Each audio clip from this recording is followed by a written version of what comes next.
Queridos amigos e irmãos, uma boa noite a todos. Nós vamos transmitir aqui da nossa casa de Arcanjo essa exposição doutrinária e convido a todos a nos acompanhar. Iniciamos com uma prece, rogando ao Mestre Jesus e aos benfeitores espirituais dessa casa que nos auxiliem sempre derramando as bênçãos do conhecimento e do esclarecimento sobre nós, nos capacitando à vida digna, em nome de Jesus, na cena do progresso, da caridade e do amor. Que possamos passar por esse momento de provas e desafios com muita coragem, com muita fé no futuro e com muito auxílio de nossos amigos espirituais, amparados em nossa fé e em nossa vontade de trabalhar. Muito obrigado, Senhor, e assim seja. Gostaria de conversar com todos, então, nessa noite, sobre uma questão fundamental que nesses dias aparece de forma inequívoca em nossas vidas. É a questão do conhecimento, do esclarecimento, da necessidade que nós temos de evitar as confusões, as más interpretações e, obviamente, darmos vazão às vozes superiores e ao conhecimento que nos leva à felicidade e ao progresso.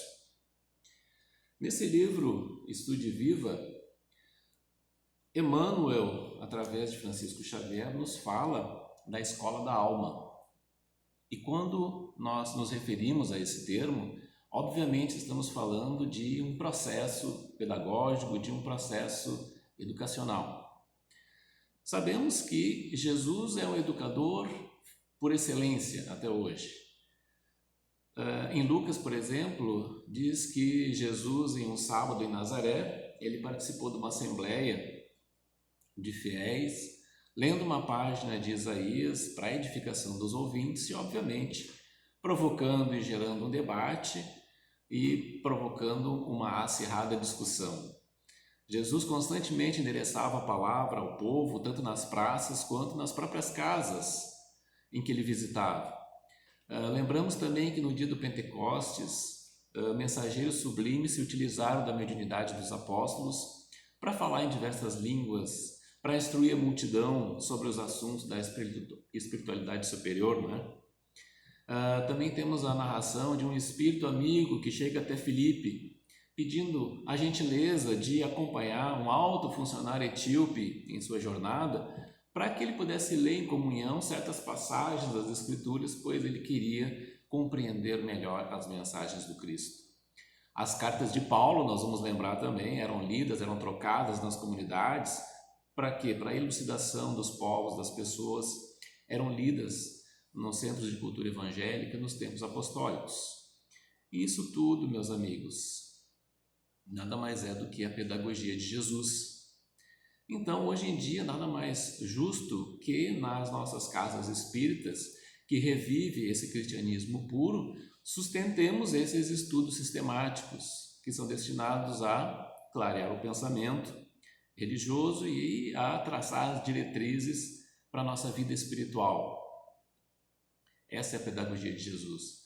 Nós vamos ler lá no livro Estude Viva, de Emmanuel, que ele diz o seguinte: levantam-se educandários em toda a terra, estabelecimentos para a instrução primária, universidades para o ensino superior, ao lado, porém, das instituições que visam a essa especialização profissional e científica, na atualidade, encontramos no templo espírita a escola da alma, ensinando a viver. Então, Emmanuel nos conclama a essa nova instituição, a esse novo educandário, que é não apenas técnico, científico e intelectual, mas se configura como uma escola da alma. Qual é a necessidade que nós temos de buscar o conhecimento? Na questão 115, os espíritos trazem a resposta a Kardec sobre se os espíritos foram criados uns bons e outros maus. E os espíritos nos respondem que nós fomos criados simples e ignorantes. Isso é, sem saber, sem conhecimento. A cada um Deus deu uma determinada missão, com o fim de esclarecê-los e de os fazer chegar progressivamente à perfeição. Através do quê? Pelo conhecimento da verdade, para aproximar os homens uns dos outros. Então é nessa perfeição que se encontra a pura e eterna felicidade, segundo os Espíritos nessa questão. E passando pelas provas que Deus impõe a cada um de nós, é que adquirimos esse conhecimento. Alguns aceitam submissos essas provas e chegam mais depressa até a meta que foi assinalada, só que outros suportam murmurando, reclamando e pela falta em que desse modo eles incorrem, permanecem um pouco mais afastados da perfeição e dessa prometida felicidade. Qual é que é o objetivo do conhecimento? O conhecimento nos leva a uma elucidação melhor da vida, dos nossos rumos e das possibilidades. Mas nós também encontramos no Livro dos Espíritos, na questão 780, essa elucidação, porque Kardec pergunta como é que pode o progresso intelectual engendrar o progresso moral. E a resposta é que fazendo compreensíveis o bem e o mal. E aí o homem pode escolher. O desenvolvimento do livre-arbítrio acompanha o da inteligência e aumenta a responsabilidade dos atos. Então eu vejo que quanto mais nós conhecemos, mais nós nos tornamos compreensíveis as questões morais e filosóficas, nós podemos diferenciar o bem do mal. E aí o livre-arbítrio do homem dá a liberdade de escolher. Né? Lembrando que lá na questão anterior, na questão 115, a gente pode se demorar na perfeição ou avançar mais rapidamente. Se a gente consegue compreender a diferença entre o bem e o mal, o nosso livre-arbítrio pode escolher por um caminho mais rápido. E Joana de Ângeles também nos alerta num livro chamado Alerta, de Edivaldo Franco, que o estudo é trabalho do espírito para empreender a apreciação ou análise de certa matéria ou assunto especial, adquirindo conhecimento. E nos convida ou convoca Joana de Ângeles: estuda a doutrina espírita e estuda-te, ou seja, estuda o homem, estuda a si mesmo, a sua questão espiritual, a sua questão material, perispiritual e a sua questão moral. E vejam que o estudo é o trabalho do espírito. Então, qual é que é a maneira mais rápida de nós adquirirmos o conhecimento e atingirmos essa perfeição mais rapidamente?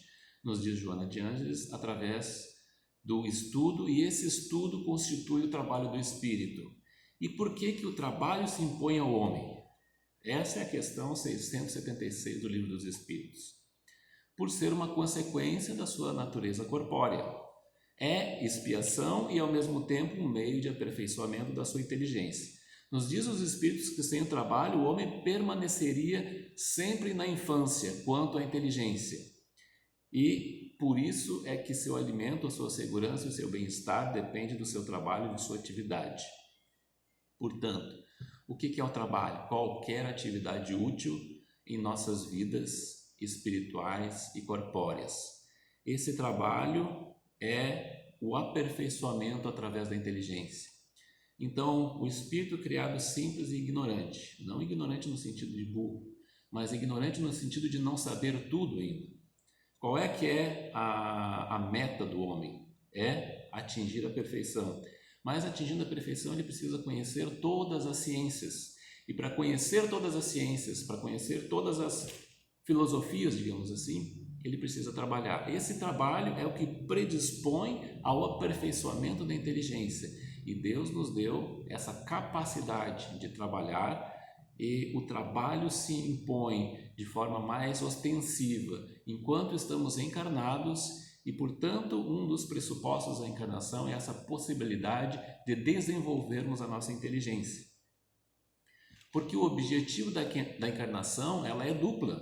Nós vamos encontrar isso no livro Céu e Inferno, lá no capítulo 3, na primeira parte, em que o objetivo da encarnação ela é dupla, ela é necessária ao duplo progresso moral do homem. Qual é que é esse duplo progresso moral do homem? O progresso moral e o progresso espiritual. Quando é que se dá um e o outro? A encarnação ela é necessária para esse duplo progresso. Ao progresso intelectual pela atividade obrigatória do trabalho e ao progresso moral pela necessidade recíproca dos homens entre si, porque a vida social é a pedra de toque das boas ou más qualidades. Vejam que O homem se desenvolve intelectualmente através do trabalho, através do estudo, através da prática. Se o homem vivesse isolado, não haveria vícios nem virtudes. Ele ia se preservar pelo isolamento. O bem iria se anular por si mesmo. Mas nós não vivemos isolados. E é a partir do nosso desenvolvimento social que o progresso moral vai se desenvolver pela necessidade recíproca dos homens, onde nós precisamos exercitar o amor à caridade, a fraternidade. Não apenas o progresso intelectual pela minha atividade obrigatória no trabalho individual, mas também, do outro lado, o progresso moral pela atividade social, fraternal, que desenvolvemos em relação uns aos outros, desenvolvendo esse amor, a fé e a caridade, que nos aproxima uns dos outros, nos ajudando mutuamente. Esse é um princípio fundamental da educação, de desenvolver o conhecimento através das relações sociais, pois nós só vamos poder crescer quando nós conseguirmos verificar que essas relações vão trazer um bem, vão trazer um desenvolvimento tanto científico, intelectual e moral, não apenas para nós, mas para todo o entorno, e que isso possa se estender a toda a humanidade. E a Escola da Alma vai ocorrer aqui dentro da Casa Espírita, por quê? Porque a finalidade da doutrina espírita é despertar na humanidade as forças do bem. A doutrina espírita veio completar a obra de Jesus e veio regenerar os homens, tentando ligar o mundo visível ao invisível, preservando a terra para a verdadeira fraternidade. Esse é um dos pressupostos que a gente encontra no que é o Espiritismo e no livro do Aurélio Valente também. E, portanto, nós vamos desenvolver essa nossa capacidade de pensar e de nos aproximar uns dos outros através do amor e da fraternidade, justamente nesse dia a dia de embates físicos, corpóreos, durante a encarnação. É o apóstolo Paulo, na questão 1009 do Livro dos Espíritos, que vai nos explicar que gravitar para a unidade divina, eis o fim da humanidade. Então veja que quando nós somos criados simples e ignorantes, e Deus nos dá a possibilidade do trabalho, do estudo e da convivência para atingir a perfeição, não é a perfeição absoluta de chegar até Deus, mas como nos diz o apóstolo Paulo, gravitar para a unidade divina. Nós estamos constantemente em busca da perfeição, de uma perfeição relativa que nos vai fazer crescer em direção a Deus, em direção à felicidade e ao progresso moral, que é a meta para a humanidade.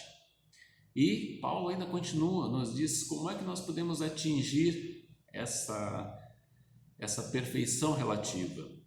3 coisas são necessárias: a justiça, o amor e a ciência. E existem 3 coisas opostas a essa nossa caminhada: a ignorância, o ódio e a injustiça. Então vejam que nós precisamos desenvolver em nós os princípios fundamentais da justiça para vivermos em fraternidade, em comunhão, de amor e caridade com o próximo. Nós precisamos desenvolver o amor esse que é a linha mestra dos ensinamentos de Jesus.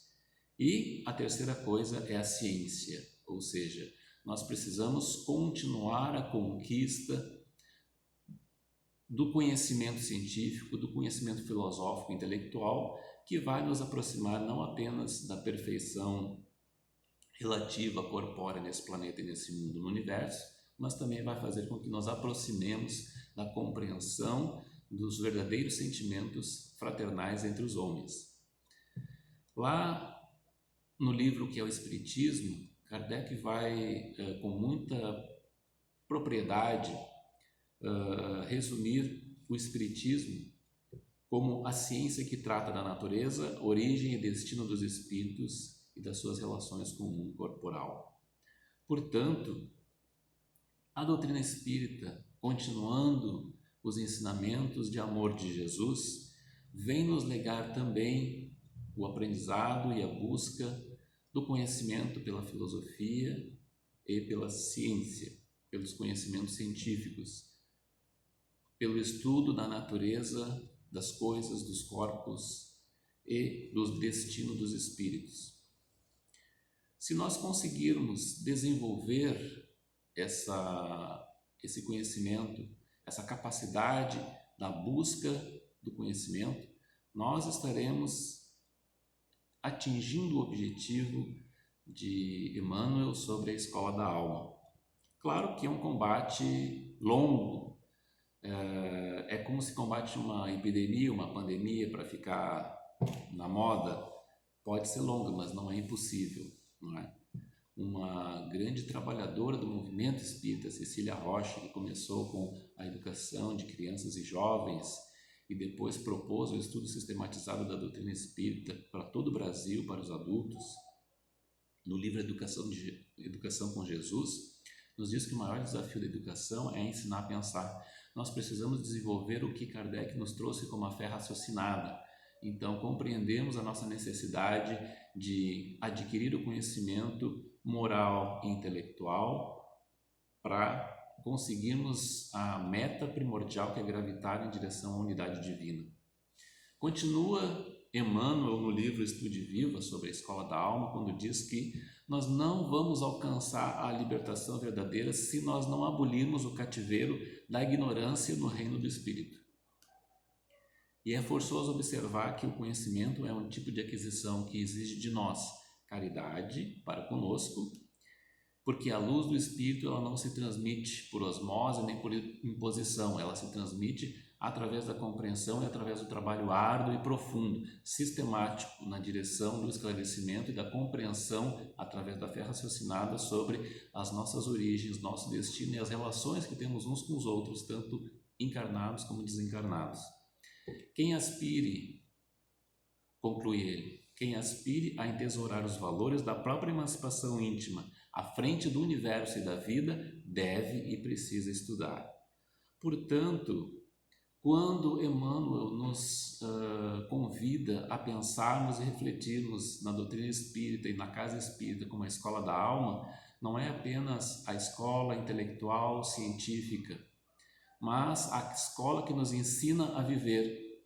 Porque como nós não morremos, apenas deixamos o nosso corpo nesse planeta que nos foi emprestado para justamente esse trabalho de burilamento, quando voltamos ao mundo maior, nós levamos esses conhecimentos adquiridos em nossa memória, em nosso perispírito, e vamos continuar a gravitar em direção à unidade divina na velocidade que nosso livre-arbítrio determina, pela nossa capacidade de compreensão da doutrina de amor de Jesus e colocar em prática esses ensinamentos no nosso dia a dia, através da paciência, da bondade, do amor, da simpatia, da forma como nós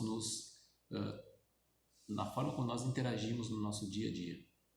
Portanto, a escola da alma não é simplesmente a escola tradicional que nos obriga a um currículo estático, com uma vida